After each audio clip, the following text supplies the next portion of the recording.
Bu Kesi sepisanan awake dhewe kula nuwun suwanana laladan sing hebate kaya ngene. Ayo Bu. Assalamualaikum warahmatullahi wabarakatuh. Ingkang badhe kula aturaken dumateng panjenengan namung setunggal Bapak Ibu.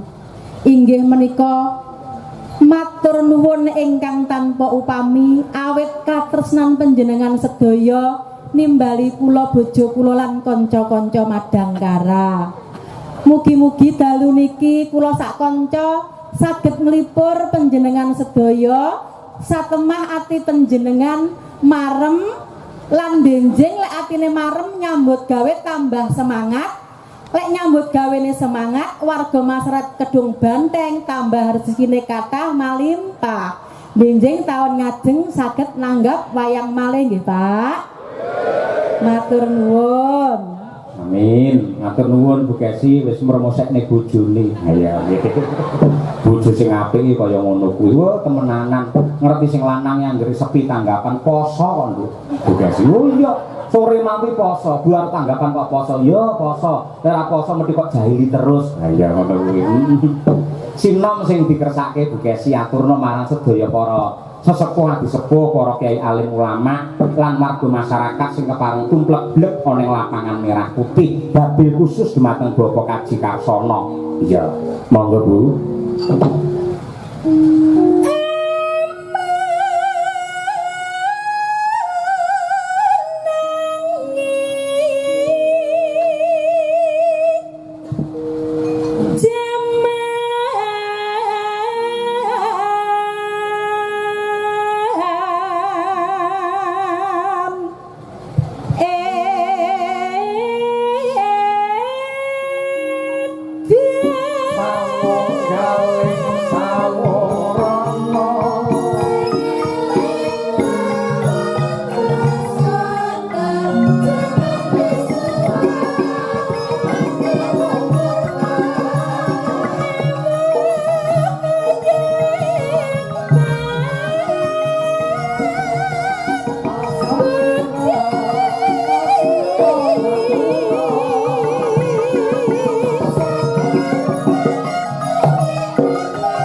sih?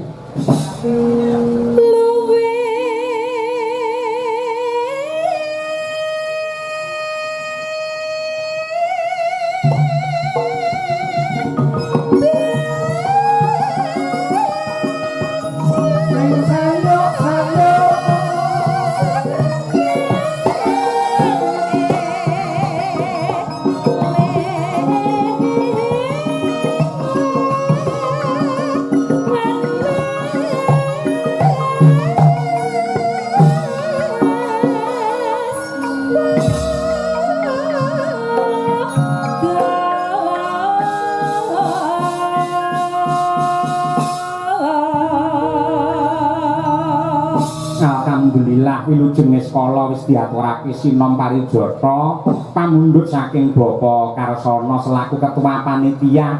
Muga-muga bisa dadi srana panglipuring penggalih lan jambine sayah ya Mak. Bener kepara nyata kok Nok. Iki kejaba awake dhewe sak kanca komplit madang karasuwan ana ing lapangan merah putih supaya luwih regeng luwih gayeng ana bintang tamune. Iya kok. Ya kuwi Mas Gareng Kabul saka Pacitan. Iya. Kuwi prasasa ra tau mulih ning Ponorogo wae terus. Karo iki bintang jane biyen kerep amor karo awake dhewe ning beberapa purnama iki ora kumpul karo Madangkara. Ya. Mbak Elisa Urcaro Salasu. Pancen tak sengaja kok, Nduk. Ora tak wenehi job. Sebabe apa? Mbak Lisa sampean yen urung putus karo pacare ora tak jak wayang aku.